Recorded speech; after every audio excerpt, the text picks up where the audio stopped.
Endi ikkinchi leksiyamizni boshlaylik vatandosh. Bu nima deseniz, sizlarga so'zlab turgan qisqa xabarlar. Bu ko'p emas, hozir ikki betcha qisqa xabar. Sizlarga yetkazmaymiz buni vatandoshim.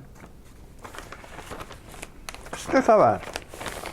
Bugungi sizlar 2025-yil 9-oyning kechiringlar, 12-oyning 9-kuni vatandoshim. Biz kamera kallam kirib olib to'la vatandosh.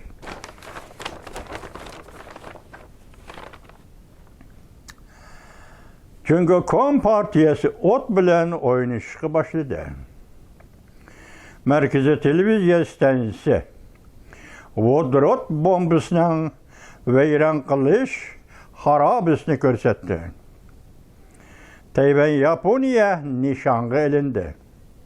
Shimoliy Amerika Wangli orbita 12-oyning 9-kuni yutdi. Yani bir xabar, Prezident Donald Trump'ның ikinci qatim vazifa o'tash mezgilida e'lon qilgan davlat bexatarlik strategik siyosati Cumhuriyet'ning o'rnini o'zgartirdi.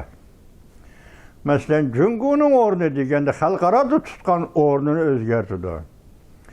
Cumhuriyet'ning o'rni deganda masalan Cumhuriyet Kompartiyasining Cumhuriyet mamlakatida tutgan o'rnini o'zgartirish mumkin. Demek, Cumhuriyet'ning xalqarodagi o'rnini o'zgartiradiganlar bo'lsa, o holda Cumhuriyet Kompartiyasining Cumhuriyet mamlakati ichidagi o'rnini o'zgartirdi vatandosh. Dunyo parcha bo'lishga qarab yuzlandi.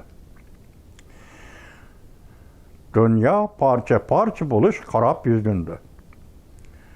Vol ko'chisi gazeti. Vol ko'chisi TV kechiringlar. 12-oyning 9-kuni yutdi. Endi Vol ko'chisining bu abzasiga yoki shu mavzudagi iddiasini nima qarab turing. Dunyo parcha bo'lib parchalanishga qarab yuzlandi. Demak, buning ma'nosi Cumhuriyet imperiyani qabul qilmaydi. Voy, kechiringlar. Cumhuriyet imperiyani Cumhuriyet emas, Cumhuriyet imperiyasini qabul qilmaydi.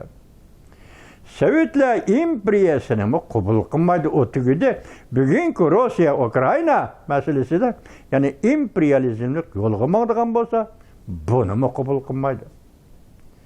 Qisqasi, dunyoda mustabidizmga qarab mangadigan, mustabidizmni o'zining davlat siyosatiga aylantiradigan har qanday kollektiv, har qanday cho'ng davlatga o'rin yo'q. Parchalanish kerak. Buni parchalanishi nima degan gap? Parcha bo'lakka parchalanadi debdi Vol ko'chisi. Bu davlatlar yoki mustabidizmga qarab mangadigan, mustabidizmni davlat siyosatiga aylantiradigan Cumhuriyet Rossiyadagi bu davlatlar parchalanishga yuzlanish kerak. O'zidan tabiiy.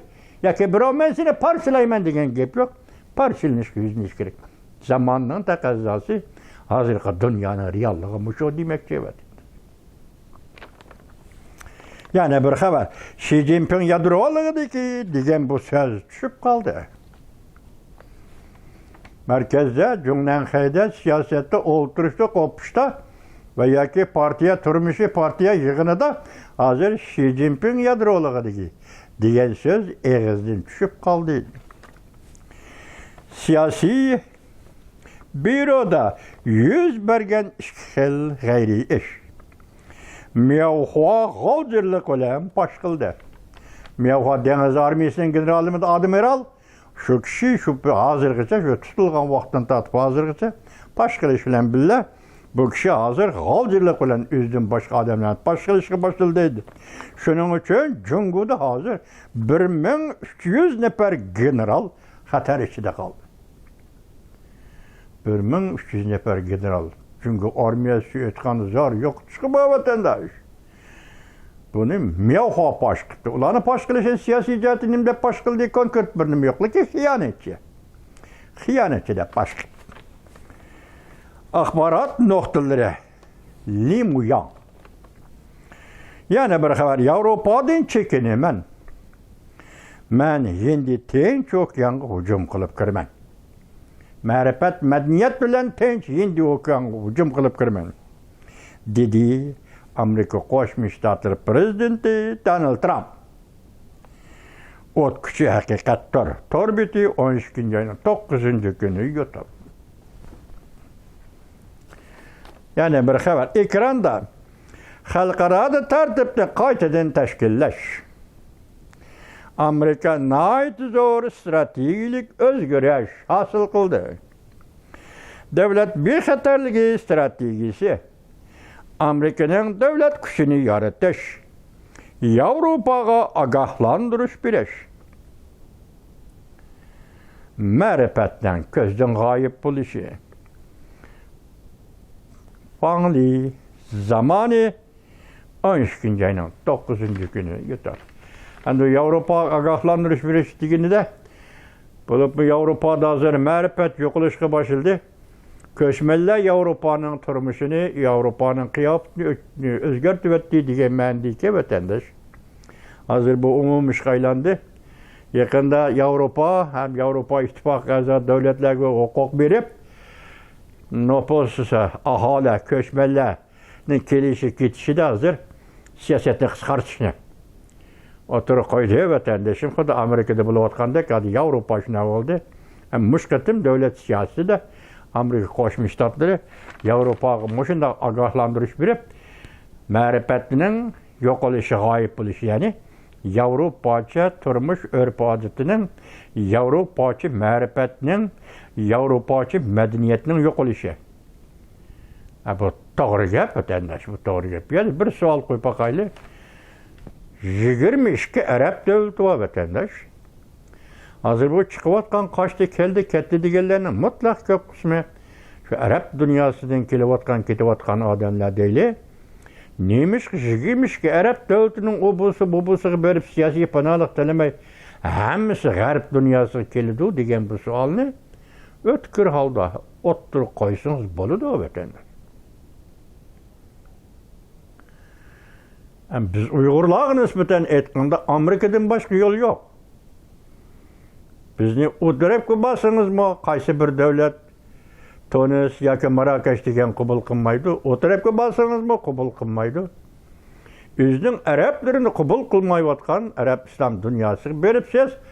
İslam dini ishini men siyosiy panohlik olaman desangiz, bu yo'l etik. Biz faqat mush yo'lda menib oxiri Amerikaning haqiqatini tunib, Amerikaning internasionalizmni ro'yini tunib, Amerikaning davlat axloqini tunib, Amerikaga keldik, Amerikada siyosiy panohlik oldik vatandoshim.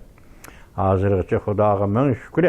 Shunda qattiq siyosat yurgizayotgan prezident Donald Trump ham hozir Tibetni Xitoydan farqlantirdi, Uyg'urni yana Xitoydan farqlantirdi. Bu ikki millatning beshiga kelgan kunlarni ko'zda tutib, Amerika Qo'shma Shtatlari bu qatim qattiq siyosat jarayonida yani e'tibor bilan qarab turyapti vatandosh. E'tibor bilan qarab turyapti. Endi o'qiyanga kirman. Donald Trump shunday dedi. Ekranda xalqaro tartibni qaytadan tashkillash Amerika natijar strategik o'zgarish hosil qildi. Davlat bexatarligi strategiyasi Amerikaning davlat kuchini yaratish, Yevropaga ogohlantirish, ma'rifatning g'oyib bo'lishi. Fangli zamani 12 ayning 9-kuni yutib vatandoshi. Endi yana bir xabar. Jungo Yaponiya urushi. Jungo Yaponiya urushi. Mo'ri getirib, sürkülüp o'tib ketdi. Kurashchi 15 belgilik aeroplan avtomatikada elib yurish. Qolay. Jungoning aeroplanı. Bu aeroplan Yaponiya harbiy aeroplanini 30 minut nishonga oldi. Radarda nishonga oldi. Beijing bir nafar uçuşçunun cenini devletinin takdiriga dotishdi. Janfonshika 12 ayning 9-kuni yutib. Hozir bu sal g'avg'oga aylandi hozir.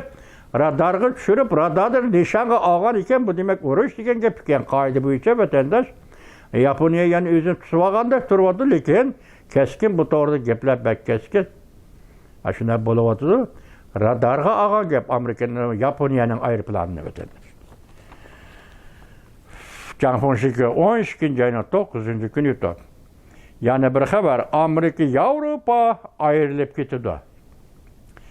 Amerika Avrupa'dan ayrılıp gidiş sizigini sizde. Çünkü Kompartiyasının hava boşluğu stratejisi de özgürlük yüzbedi.